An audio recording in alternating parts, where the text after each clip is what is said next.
Hello students, প্রথমেই UK educational টিপসের পক্ষ থেকে তোমাদের সকলকে স্বাগত জানাই।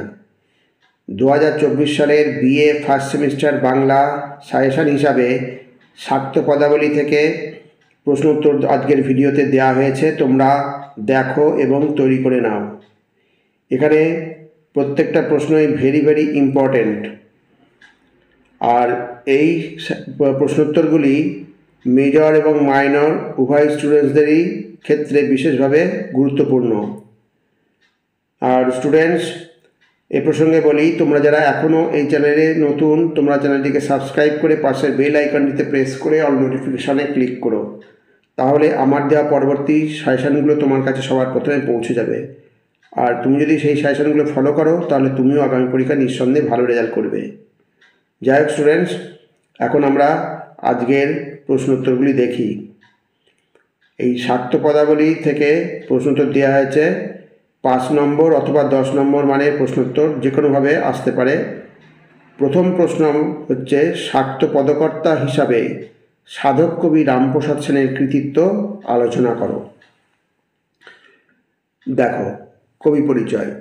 বৈষ্ণব পদাবলীর চণ্ডীদাস ও জ্ঞানদাসের মতো শাক্ত পদাবলীর কবি রামপ্রসাদ সেন বাংলার গৌরব। সাধক কবি রামপ্রসাদ সেন শাক্ত পদাবলীর শ্রেষ্ঠ কবি। সম্ভবত 1720 খ্রিস্টাব্দে 24 পরগনা জেলার কুমারহট্ট গ্রামে রামপ্রসাদ সেন জন্মগ্রহণ করেন। রাজা কৃষ্ণচন্দ্র তাকে প্রচুর ভূসম্পত্তি এবং কবিরঞ্জন উপাধি দান করে সম্মানিত করেন। রামপ্রসাদ সেন অসংখ্য শাক্তপদ রচনা করা ছাড়াও কালীকীর্তন ও বিদ্যাসুন্দর রচনা করেছিলেন। এবার প্রসাদী সুর দেখি।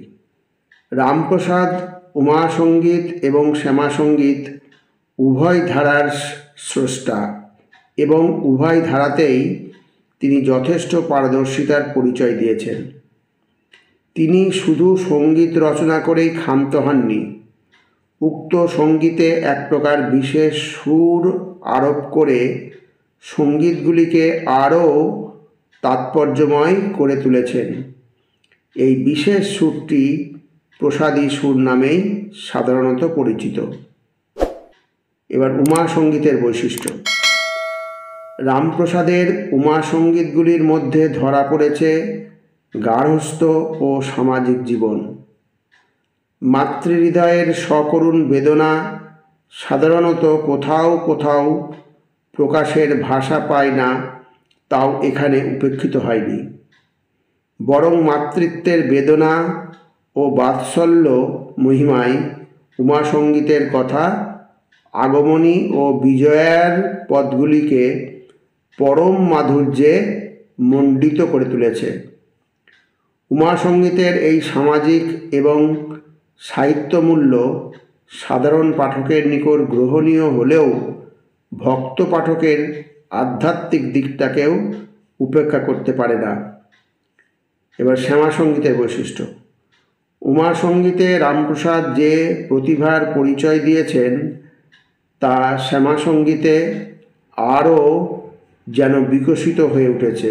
উমাসঙ্গীতে বিষয়েই শুধু বিশিষ্টতা লাভ করেছিল, এখানে তার সঙ্গে যুক্ত হয়েছে ভাব, ভাষা, ছন্দ, অলঙ্কারাদি ঐশ্বর্য। শ্যামাসঙ্গীতে স্বভাবতই রয়েছে নিগূঢ় আধ্যাত্ম সাধনার ইঙ্গিত। বাংলাদেশের জন্মজুর, কলু, কামার, চাষি ও মাঝির জীবনও রামপ্রসাদের শাক্তপদে একটা বিশেষ মাত্রা লাভ করেছে। মা আমায় ঘুরাবি কত, খুলে দাও মা চোখের ঠুলি, একে তোর জীর্ণ তরি, দুখান তরি নিমক ভারী প্রভৃতি পদের মধ্যে রামপ্রসাদের মনোজীবনের চিত্রটি স্পষ্টভাবেই ধরা পড়ে। সাধন তত্ত্ব। রামপ্রসাদের শ্যামাসঙ্গীতে সাধন তত্ত্ব অব্যক্ত নয়, বেদ বেদান্ত পুরাণাদির প্রসঙ্গ কিংবা নানাবিধ তত্ত্বকথাও এই সমস্ত পদে বর্তমান।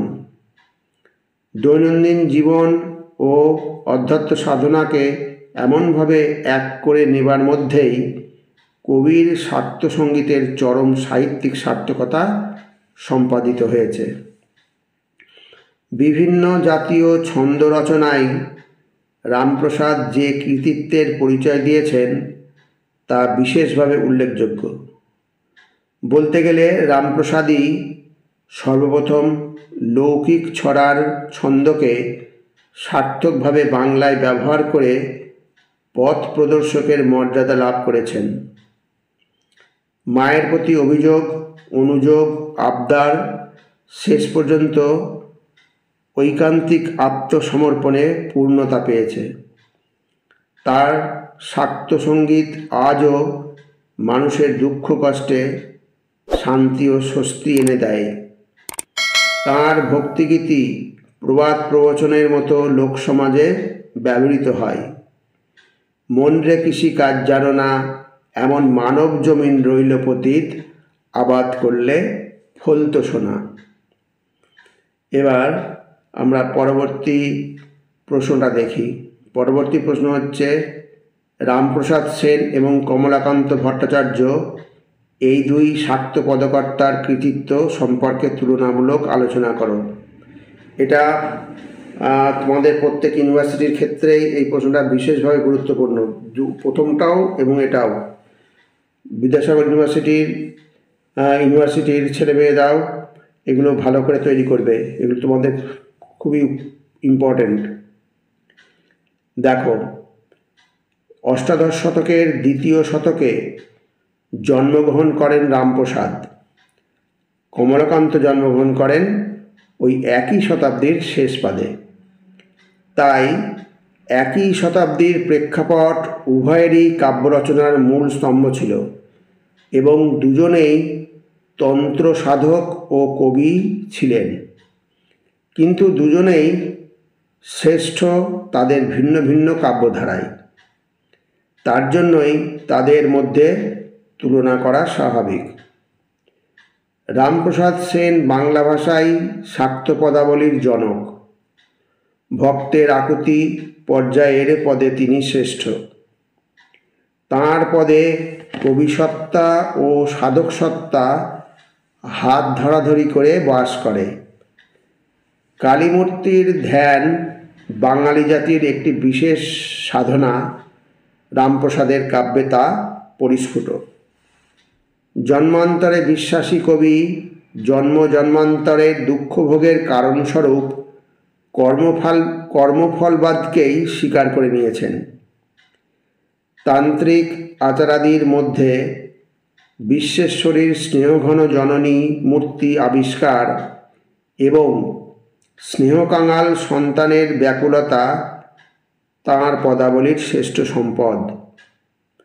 ভক্তি মানব মনের চঞ্চলতা ঘুচিয়ে তাকে সাধন পথে অগ্রসর হবার প্রেরণা দেয়। ভক্তির পথ ধরে এগোলেই জীব কর্মবন্ধন ছিন্ন করতে পারে। কর্মবন্ধন ছিন্ন করলে ভবচক্রের দুর্বিপাকে পড়ে দুর্দশার বার্তা জীবকে কাঁধে নিতে হয় না। এই সাধন পন্থার কথাই সহজ সুরে রামপ্রসাদ তাঁর প্রসাদী সঙ্গীতে গেয়েছেন। তাই তিনি সাধক কবি। কমলাকান্ত ভট্টাচার্য আগমনী বিজয়া পর্যায়ের পদে শ্রেষ্ঠ।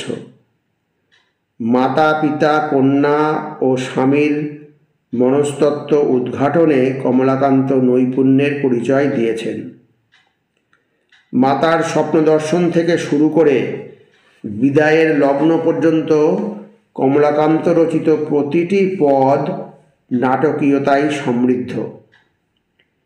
পিতৃগৃহে আসার পর কন্যার অভ্যর্থনায় যে অন্তরঙ্গ সুরটি বেজে উঠেছে তা কমলাকান্তের একান্ত নিজস্ব। আবার কন্যার প্রতিগৃহে যাওয়ার দৃশ্যটিতে মায়ের বেদনা হাহাকারে পর্যবসিত।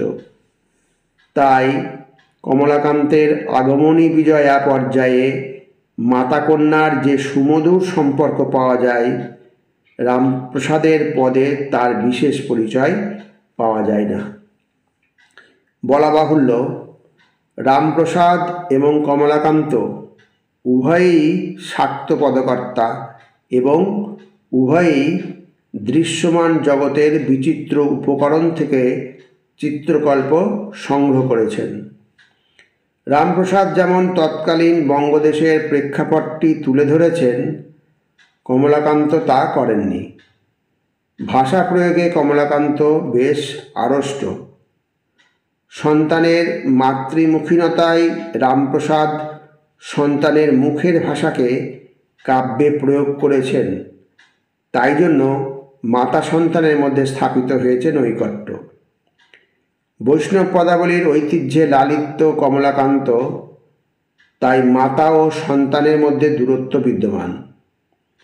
কমলাকান্ত গীতিকবিতা রচনা করলেও বৈষ্ণব গোষ্ঠী চেতনাজাত কাব্যেরই ধারাবাহী, কিন্তু রামপ্রসাদের শাক্ত সঙ্গীত আধুনিক গীতিকবিতার বার্তাবাহক। এছাড়া কমলাকান্তের বহু পদ রামপ্রসাদের প্রভাবপুষ্ট।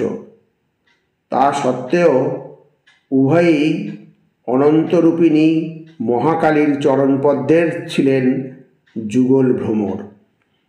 তাহলে স্টুডেন্টস, এই দুটো প্রশ্নোত্তর যে তোমাদের তৈরি করে দেওয়া হলো, এই প্রশ্নোত্তর দুটো তোমরা খুব ভালো করে তৈরি করে নেবে।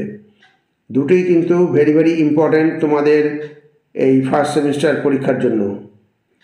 এই শাক্ত পদাবলী থেকে রামপ্রসাদ সেন এবং কমলাকান্ত ভট্টাচার্য। আর স্টুডেন্টস, যদি ভিডিওটি ভালো লাগে অবশ্যই সাবস্ক্রাইব করো, এর সাথে একটা লাইক দিও এবং তোমার ফ্রেন্ডসদের মধ্যে ভিডিওটি শেয়ার করো। তাহলে স্টুডেন্টস, আজকে এখানেই শেষ করি। তোমরা সকলে ভালো থেকো। Thank you very much.